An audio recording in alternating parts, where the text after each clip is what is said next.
What's changed here today that they're no longer prepared to demonstrate before this court and those are showing the probable cause?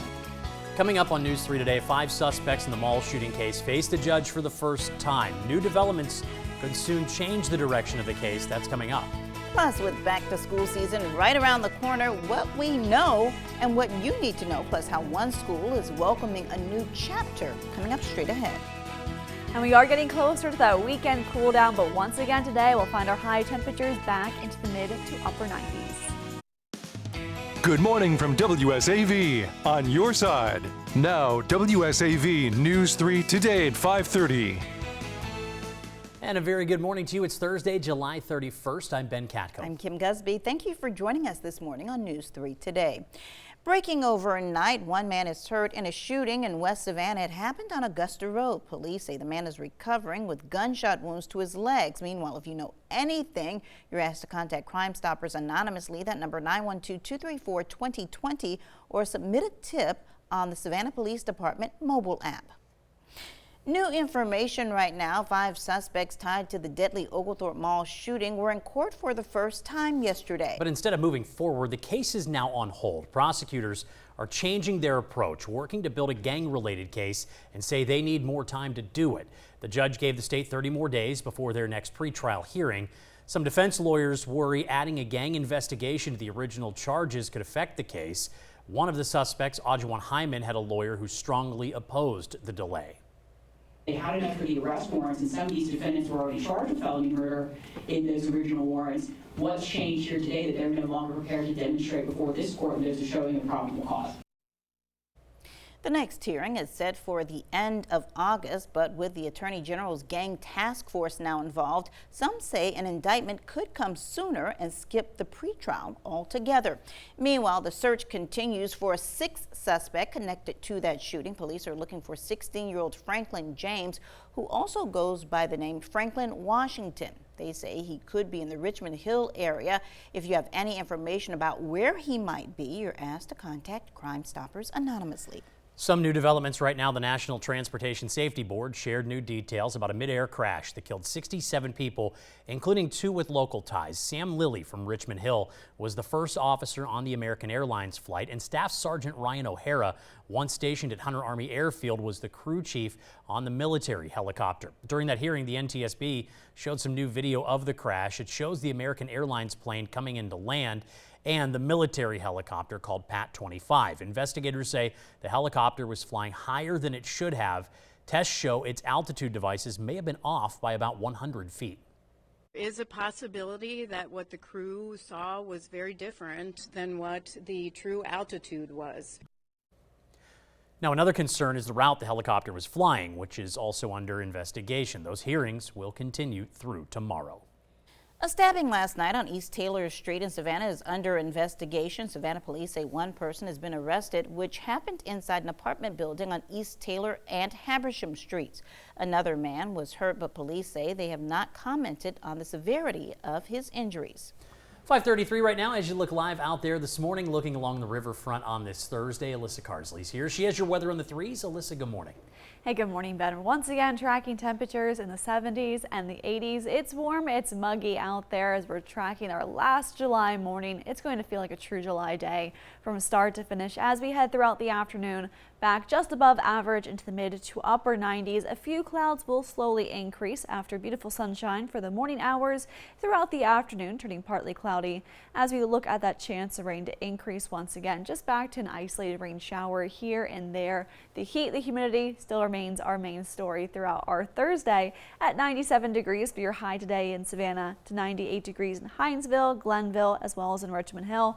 Feel like temperatures will peak right around 112 degrees throughout the afternoons. Because of that, we have another heat advisory that will go into effect at 11 a.m. this morning, continue through 8 p.m. tonight.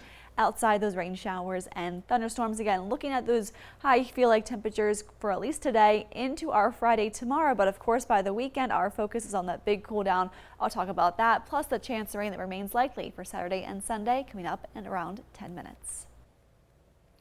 Thank you, Alyssa. WSAV is your local election headquarters. Another Republican is jumping into South Carolina's U.S. Senate race, challenging longtime Senator Lindsey Graham. Paul Dans is the visionary behind Project 2025 and a key architect of President Trump's agenda for his second term. Dans is a lawyer and has served a variety of roles in the Trump administration, but has never held elected office and only has thin ties to the Palmetto State. I know what it's like to work in Washington. I've actually drained the swamp. I've taken over government agencies and put the people and the president back in charge. In a statement, the Graham campaign says, quote, like everything Paul Dans starts, this too will end prematurely. Former Lieutenant Governor Andre Bauer is also challenging Graham in the Republican primary. Meanwhile, U.S. Representative Nancy Mace says she'll make a big announcement Monday at the Citadel, where she graduated. She's also launching a statewide town hall tour through August. Those times and locations are not available yet. However, many sources believe she's announcing a run for governor to replace term-limited Governor Henry McMaster. Developing this morning, there's a new sense of excitement off I-95 in Brunswick now that the new Buc-ee's is open. But it happened just as sea turtle babies started hatching, and now we're learning the busy gas station's bright lights may be hurting turtles as far as 15 miles away. Normally, moonlight guides the baby turtles to the ocean, but the strong lights near exit 42 are causing some to get lost. On Little St. Simon's Island, experts say 5 to 7 turtles have already been affected this season. Catherine Ridley from 100 Miles and the St. Simon's Sea Turtle Project says they've been fighting this lighting problem for years. Because of the night that they hatch, they're going in the wrong way, into the dunes, away from the ocean, where they're gobbled up by predators or they use all their energy and just don't survive. County officials tell us they want to help sea turtles get safely to the ocean, but they also want the Georgia Department of Transportation to keep roads well lit for safety. Happening now, Beaufort County Animal Services is helping Jasper County with its growing stray animal problem. Since Jasper's shelter stopped taking animals earlier this month because of budget cuts, Beaufort is now taking in their animals, spaying and neutering them, and working with other partners to help find them homes. Happening today across Chatham County, schools are welcoming families to open house events ahead of the first day of school this coming Monday. Hubert Middle School is also opening a new era of leadership and some renewed community engagement. WSAV's Genevieve Lund is live in our newsroom this morning with those details. Genevieve, good morning. Hey, good morning. The Hubert Middle Hornets are turning a new page this school year. After a year of academic challenges and administrative changes, the school is inviting families to come and reconnect and meet its new principal.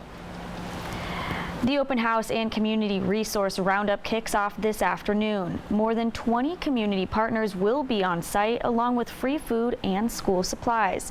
This year's event also introduces the new principal, Timothy Cox, a veteran educator with more than 30 years of experience, including 25 years within the Savannah Chatham County schools. Hubert has experienced some academic challenges as 2024 reading scores showed more than 50% of students are performing below grade level, but this new leadership could help turn those numbers around. Hiring a leader and a principal of a school is more about a person that brings all the competencies to the table, right? And we're not doing anything special because of a performance of a school. Now the back to school event starts at 3 p.m. in the school gym, and at 5 o'clock the event moves to the cafeteria for the official open house for families to meet teachers, explore classrooms, and connect with staff. So whether you're picking up school supplies, meeting teachers, or curious about the new direction that Hubert Middle will be taking, parents and families are all invited to attend. Reporting in the newsroom, Genevieve Lund, WSAV News 3, on your side. Thank you, Genevieve. 5:39 right now in South Carolina. Some parents are worried about their students and what they're being taught, and a new court case could change how schools teach race and history. A rule in South Carolina stops teaching that one race or sex is better than another using public money. The NAACP says this rule is too vague and stops important lessons like African American studies. The state says students don't have a right to specific lessons and calls the case political. Teachers say the rule makes them scared to teach normal history. It's now up to a judge to decide what happens next. 5:39 on this Thursday morning. Straight ahead on News 3 today, the clock is running out on a key trade deal. And despite strong economic news, interest rates aren't budging. What it means for you and your wallet coming up after the break. Stay with us.